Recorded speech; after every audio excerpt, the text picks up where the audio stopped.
Para Martín Lutero fue la carta de Pablo a los romanos la que Dios utilizó para abrirle los ojos al Evangelio.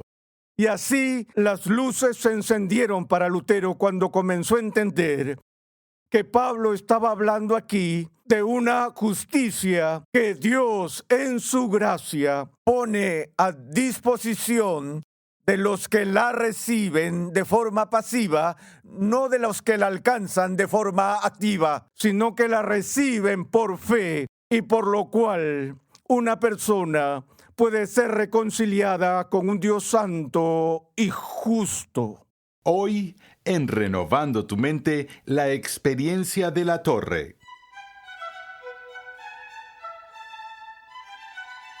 La vida de Martín Lutero como monje fue una tortura. Su conciencia nunca fue apaciguada por mucho que trabajara. Le aterrorizaba que sus obras nunca fueran lo suficientemente buenas para complacer a Dios. Gracias por escuchar Renovando tu Mente mientras continuamos con la serie de enseñanza que hemos titulado Lutero y la Reforma. En esta serie de 10 lecciones, el Dr. Sproul ofrece una introducción completa a la vida y pensamiento de Martín Lutero y explora el Evangelio recuperado por Lutero y los demás reformadores protestantes. Martín Lutero se caracterizó por su inquebrantable lucha por la doctrina de la justificación por la fe sola. Pero para poder entender su ferviente defensa de esta verdad bíblica, tenemos que tomar en cuenta su encuentro con el libro de Romanos que cambió su vida. Pasemos de nuevo al aula de clases a escuchar al Dr. R.C. Sproul mientras describe cómo Lutero llegó a entender el Evangelio por primera vez. Vamos a continuar con nuestro estudio de Lutero y la Reforma del siglo XVI.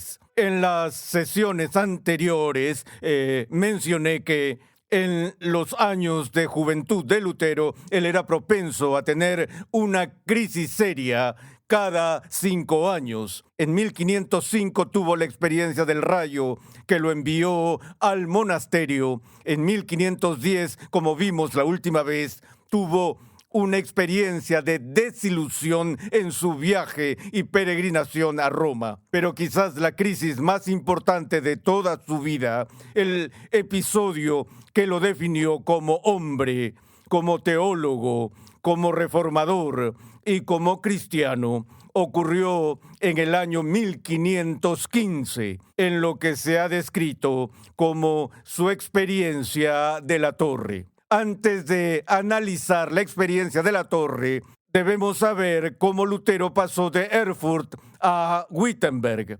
Permítanme empezar diciendo que poco después de volver de su experiencia en Roma, fue llamado a mudarse de Erfurt al claustro agustino del pueblo de Wittenberg. Erfurt era una gran ciudad de Alemania con una universidad importante, y Wittenberg era básicamente un pueblito de unos 2,000 habitantes y la extensión de la ciudad era menos de 2 kilómetros de largo. El nombre Wittenberg significa colina blanca o pequeña montaña blanca y estaba situada en una franja de arena blanca que bordeaba el río Elba. La importancia de Wittenberg en ese momento de la historia radica en que el pueblo fue fundado por un hombre llamado Federico el Sabio, Federico el Lector de Sajonia. Y si no están familiarizados con Federico el Sabio,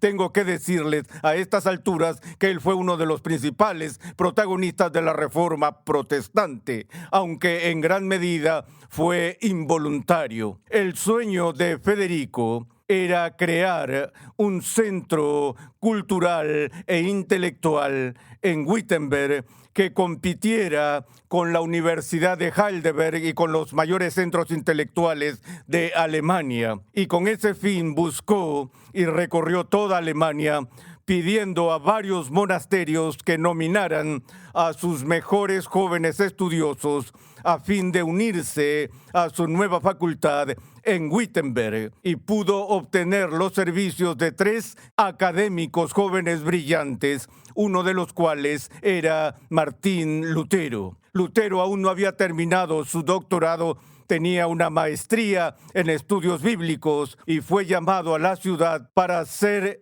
el profesor de Biblia en la facultad allí en Wittenberg. Además de fundar la universidad allí, Federico también quería crear el mejor relicario que se pudiera hallar en toda Alemania. Su sueño era hacer de Wittenberg la Roma de Alemania. A lo largo de un periodo de 10 años más o menos, buscó por todas partes para recolectar varias reliquias que se pudieran guardar en la iglesia de Wittenberg y que atrajeran a los peregrinos literalmente de toda Europa para hacer sus peregrinaciones a Wittenberg por el valor de las indulgencias del purgatorio que implicaba tal viaje. Llegó a reunir una colección de reliquias de más de 19,000 objetos, cuyo valor en indulgencias, si consideras a cada uno de ellos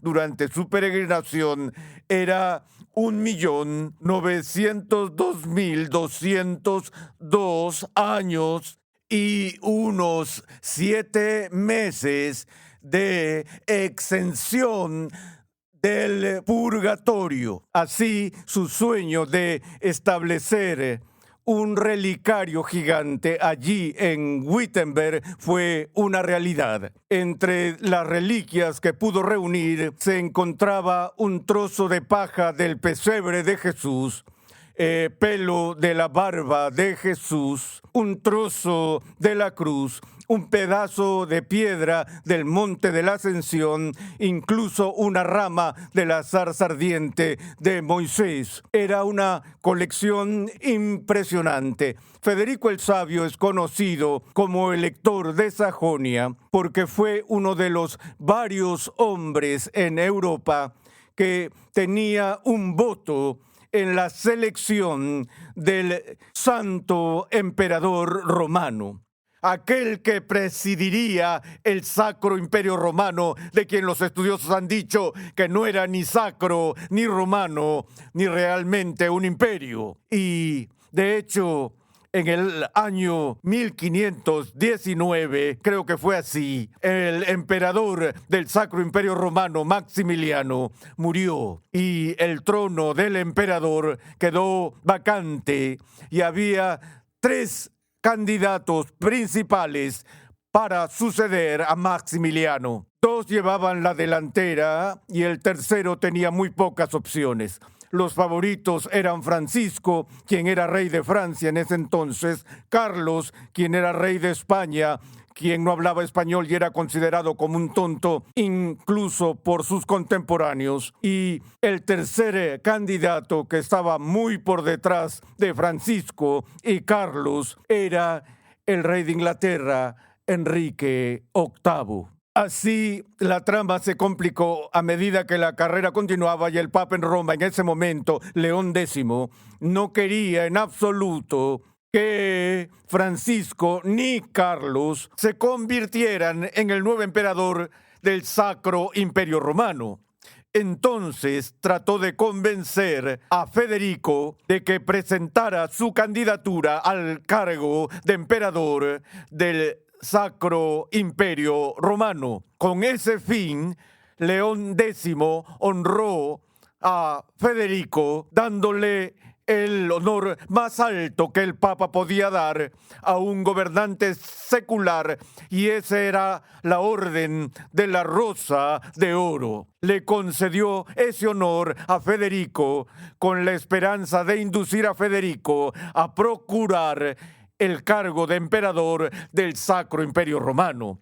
Federico, sin embargo, una de las razones por las que fue llamado el Sabio fue porque declinó la invitación, no estaba interesado en postularse para emperador y de hecho emitió uno de los votos decisivos más importantes que puso a Carlos en el trono como el emperador del Sacro Imperio Romano. También es significativo para Federico, además de ser el hombre que llevó a Lutero a Wittenberg, donde comenzó toda la reforma, fue que debido a su poder político en Europa, Federico pudo servir como protector de Lutero durante los años críticos. Los historiadores han dicho que de no ser por la influencia de Federico el Sabio, Lutero con seguridad habría sido perseguido y habría sido ejecutado. Pero a pesar de que Federico permaneció leal a la Iglesia Católica Romana, también fue leal con su facultad y quería asegurarse de que Lutero no fuera injustamente perseguido, ni procesado y ejecutado. Así que lo defendió durante muchos años, aunque irónicamente se ha dicho que Lutero y Federico nunca tuvieron más de 3 conversaciones en toda la historia de su relación. Pero en todo caso, cuando Lutero fue llevado a Wittenberg como profesor de Biblia, comenzó sus clases en 1513 con ponencias largas del libro de los Salmos. Un aspecto que solemos pasar por alto sobre Lutero es que Lutero era un excelente lingüista y un destacado intérprete de la Sagrada Escritura. De hecho, cuando maduró su método de interpretación bíblica, cambió todo el enfoque de interpretación bíblica medieval a las formas modernas de abordar las Escrituras. En la Edad Media, el método favorito para interpretar la Biblia era a través del uso de lo que se llamaba la cuadriga. La cuadriga era un método cuádruple de interpretación de la Biblia, de modo que tú veías en primer lugar el sentido literal del texto y luego encontrabas el sentido ético del texto, buscabas el significado místico del texto y encontrabas el significado alegórico del texto. Este método condujo a todo tipo de especulaciones descabelladas e interpretaciones imaginativas de la Biblia, a tal punto que Lutero dijo que bajo ese sistema la Biblia podía ser una nariz de cera moldeable, cualquiera podía torcerla y distorsionarla para hacerla encajar en cualquier teoría que quisiera introducir en la Escritura. Lutero poco a poco adoptó la posición de que el método adecuado para interpretar las Escrituras era encontrar lo que él llamaba el sensus literalis. Veamos con detalle esto. El sensus literalis, que traducido significa el sentido literal de la Escritura. Hay personas que me han preguntado de vez en cuando si interpreto la Biblia literalmente, pero por lo general no hacen la pregunta en ese sentido. Por lo general lo hacen más de forma negativa diciendo, no interpretas la Biblia literalmente, ¿cierto? Y cuando alguien me dice eso, no interpretas la Biblia literalmente, ¿cierto? Nunca digo que sí. Y nunca digo que no. Siempre respondo esa pregunta de la misma forma. Si alguien me dijera, no interpretas la Biblia literalmente, ¿cierto? Mi respuesta siempre es, por supuesto. Es decir, obvio. ¿Qué otra forma legítima hay de interpretar la Biblia que no sea interpretarla literalmente? Pero entiendo que cuando la gente me hace esa pregunta, no se refieren a lo que Lutero quiso decir con el sentido literal o lo que yo me refiero. Lo que Lutero quiso decir con el sensus literalis fue que debemos interpretar la Biblia según cómo está escrita. Si es narración histórica, la interpretación según las reglas de la narración histórica. Si es poesía, la interpreta según las reglas de la poesía. Si es didáctica, interpreta según esos cánones y así. pero no existe un griego del Espíritu Santo en la Biblia. Un sustantivo es un sustantivo, un verbo es un verbo, y debes tratar la Biblia en ese sentido como si fuera cualquier otro libro. Desde luego, no es como cualquier otro libro, porque ella y solo ella es la palabra de Dios. Pero de todos modos, Lutero levantó un cerco alrededor de todo intento de tener una interpretación mística y espiritualizada de la palabra de Dios. Él quería buscar el sentido claro y el significado llano de las Escrituras para que entendamos la palabra de Dios tal como fue escrita y entregada originalmente. Y así, este principio de interpretación bíblica lo desarrolló durante los años en que enseñó en Wittenberg, lo cual comenzó con su extensa exposición del libro de los Salmos. En 1515 es el año en que dije que sufrió la crisis más importante, tal vez de toda su vida, en lo que se llama la experiencia de la torre. Y comenzó cuando recibió la tarea de enseñar el libro de Romanos. Al inicio de sus sesiones, al leer el primer capítulo de Romanos y llegar a Romanos 1:16, leyó estas palabras: porque no me avergüenzo del Evangelio, pues es el poder de Dios para la salvación de todo el que cree, del judío primeramente y también del griego. Después, en el versículo 17, que según la mayoría de los estudiosos corresponde al tema de toda la epístola de Romanos, Pablo escribe: porque en él, es decir, en el Evangelio, la justicia de Dios se revela por fe y para fe, como está escrito, mas el justo por la fe vivirá. Cuando Lutero leyó por primera vez este texto y comenzó a leer las oraciones de Lombardo y otros comentaristas de la Edad Media, estaba luchando con un concepto del versículo 17 que encontraba personalmente repugnante. Y es que tal versículo hablaba del tema que aterrorizaba a Lutero más que cualquier otro. Se trataba de la justicia de Dios. Fue para calmar su conciencia que trabajó tan duro en el monasterio, que fue tan riguroso en su ascetismo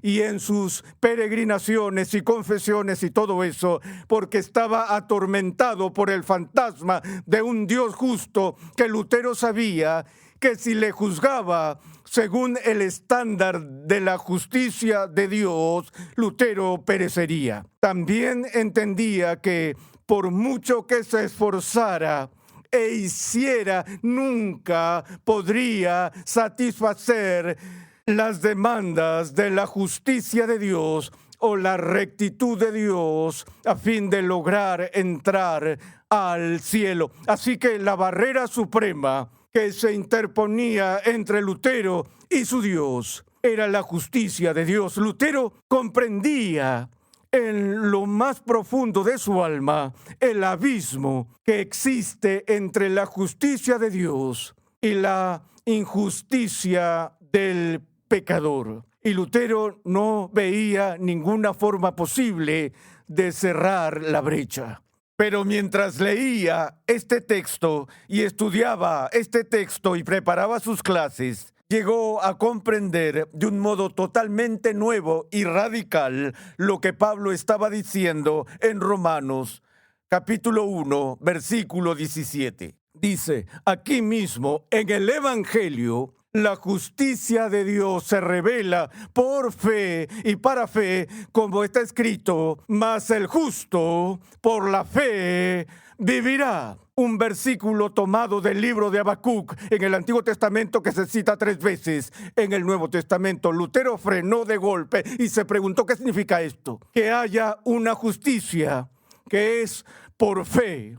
y por fe, para fe. ¿Qué significa que el justo vivirá por la fe? Que, como dije de nuevo, fue el versículo temático para toda la exposición del Evangelio que Pablo expone aquí en el libro de Romanos. Y así las luces se encendieron para Lutero cuando comenzó a entender que Pablo estaba hablando aquí de una justicia que Dios en su gracia pone a disposición de los que la reciben de forma pasiva, no de los que la alcanzan de forma activa, sino que la reciben por fe, y por lo cual una persona puede ser reconciliada con un Dios santo y justo. También había una trampa lingüística que estaba presente aquí, y era que la palabra latina para justificación que se usó en ese momento en la historia de la iglesia es la palabra de donde obtenemos en español la palabra justificación. La palabra en latín justificare proviene del sistema judicial romano, y la palabra justificare estaba compuesta por la palabra justus, que es justicia, rectitud, y el verbo infinitivo ficare, que significa hacer. Y así los padres latinos entendían que la doctrina de la justificación es lo que ocurre cuando Dios, a través de los sacramentos de la iglesia, hace a personas injustas justas. Pero Lutero ahora estaba viendo la palabra griega que aparece en el Nuevo Testamento, no la palabra en latín, la palabra dikaiosune, que no significa ser justo, sino más bien considerar como justo, tener por justo, declarar justo. Ese fue el momento del despertar de Lutero. Él dijo, quiere decir que Pablo no está hablando aquí de la justicia por la cual Dios mismo es justo, sino de una justicia que Dios da gratuitamente por su gracia a las personas que no tienen justicia propia. Él ratificó ese entendimiento al leer un ensayo de Agustín sobre el espíritu y la letra, en el que Agustín hizo ese mismo comentario, que en Romanos Pablo no estaba hablando de la justicia de Dios, sino más bien de una justicia que se puso a disposición de los creyentes por la fe. Así Lutero concluyó, vaya, quiere decir que la justicia por la cual seré salvo no es mía. Es lo que él llamó una justitia alienum, una justicia ajena, una justicia que pertenece propiamente a otra persona. Es una justicia que es extra nos, externa a nosotros. Es decir, la justicia de Cristo. Lutero dijo, cuando descubrí eso, nací de nuevo del Espíritu Santo. Y las puertas del paraíso se abrieron de golpe. Yo entré por ellas. No hay forma de entender la tenacidad de Lutero y su determinación a no negociar la doctrina de la justificación por la fe sola, al margen de esta experiencia que cambió su vida y lo hizo nacer de nuevo cuando por primera vez en su vida entendió el Evangelio y lo que significa ser redimido por la justicia de otro.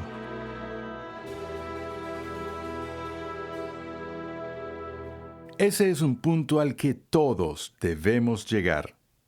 Comprender que nuestra posición con Dios se basa en la justicia de Cristo. Gracias por escuchar Renovando tu Mente, mientras estudiamos la serie Lutero y la Reforma. En esta serie nuestro maestro, el Dr. R.C. Sproul, nos lleva a través de los eventos que condujeron a la confrontación de Martín Lutero con la Iglesia Católica Romana. Este es uno de los puntos más críticos en el desarrollo de la Iglesia cristiana y es importante que entendamos la historia y la teología de este período. Recuerda que en nuestra página web renovandotumente.org puedes solicitar una guía de estudio gratuita para tu edificación personal o para usarla en grupos pequeños. Nos complace anunciar que la nueva traducción y edición al español del clásico libro de R.C. Sproul, La Santidad de Dios, ya está disponible.